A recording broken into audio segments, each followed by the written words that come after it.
अफगानिस्तान की cricket team ICC champions trophy में हिस्सा लेने के लिए लाहौर पहुंच गई। अफगानिस्तान की टीम पहली बार आईसीसी चैंपियंस ट्रॉफी में हिस्सा ले रही है।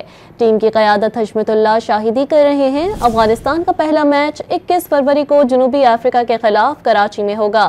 मेगा इवेंट का आगाज 19 फरवरी से होगा। अफगानिस्तान की cricket team ICC champions trophy में हिस्सा लेने के लिए लाहौर पहुंच गई। अफगानिस्तान की टीम पहली बार आईसीसी चैंपियंस ट्रॉफी में हिस्सा ले रही है।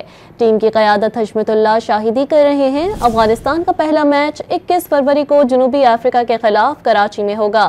मेगा इवेंट का आगाज 19 फरवरी से होगा। अफगानिस्तान की cricket team ICC champions trophy में हिस्सा लेने के लिए लाहौर पहुंच गई। अफगानिस्तान की टीम पहली बार आईसीसी चैंपियंस ट्रॉफी में हिस्सा ले रही है।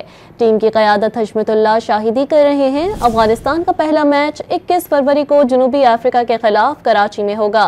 मेगा इवेंट का आगाज 19 फरवरी से होगा।